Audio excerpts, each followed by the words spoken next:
Le wushu est bien connu en Occident, mais sous un autre nom, le kung-fu. En chinois, le wushu représente l'art martial. Le kung-fu désigne le temps et l'énergie consacrée à cet art. C'est au cœur de la Chine, dans le temple sacré de Shaolin, que les arts martiaux sont nés il y a plus de 1500 ans. Les moines de ce temple pratiquaient une forme de gymnastique qui les aidait à supporter leurs longues heures de méditation. Cette gymnastique, à l'époque des royaumes combattants, s'est transformée en technique de combat. Appelés sur les champs de bataille aux côtés des seigneurs de la guerre, les moines avaient inventé les arts martiaux, étrange mariage entre la philosophie de Lao Tzu et l'art militaire.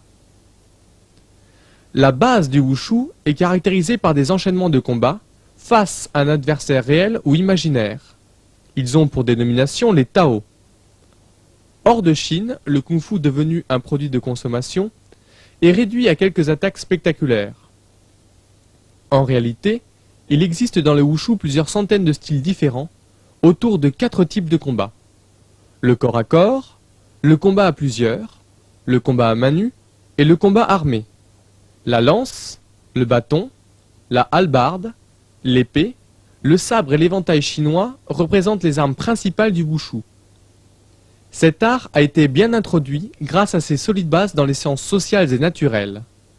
Ces théories sont basées d'après la philosophie de l'ancienne Chine classique, sur les pensées du yin et du yang, du positif et du négatif. Le wushu est donc un éminent héritage culturel chinois. Il est socialement valable dans le sens où il aide à la santé, la force, l'habileté en combat, ainsi qu'à l'enrichissement de la vie culturelle. Ferme comme le roc, rapide comme le vent, fluide comme l'eau qui coule, telles sont les 3 qualités du combattant. Mais il y a plus important, le travail intérieur et la respiration, qui mènent à la recherche de l'énergie et au développement spirituel.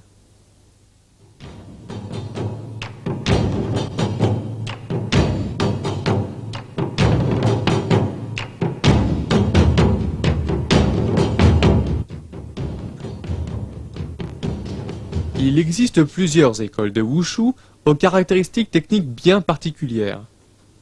Celle du Nord se distingue par une combinaison de mouvements fluides et furtifs. Généralement conseillées aux pratiquants constitués d'une morphologie longiligne, elles incluent les sauts, les postures d'inclinaison ainsi que les pas croisés. À la différence des boxes du Sud caractérisées principalement par un puissant emploi de la force, celle du Nord, elle, nécessite de la part du pratiquant de la dextérité dans l'amplitude de ses mouvements, de l'équilibre dans ses positions fixes et de la détente pour assurer lors des sauts la stabilité des arrivées.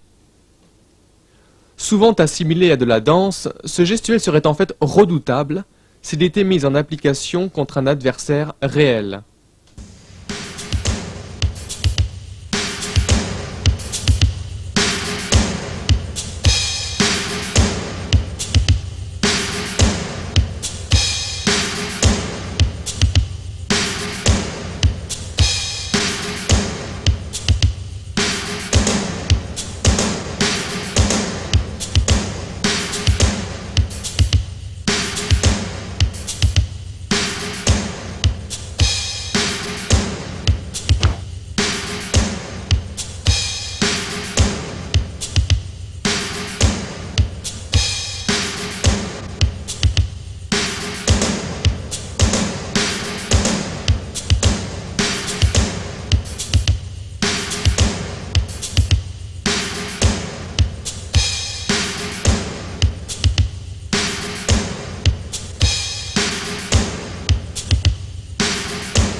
Le Chi Peng Kong représente la base des levées de jambes chinoises.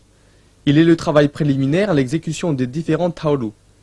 Caractérisé par des séries de mouvements vifs et répétitifs, il intègre également les sauts et acrobaties, qui occupent une place très importante au sein du wushu.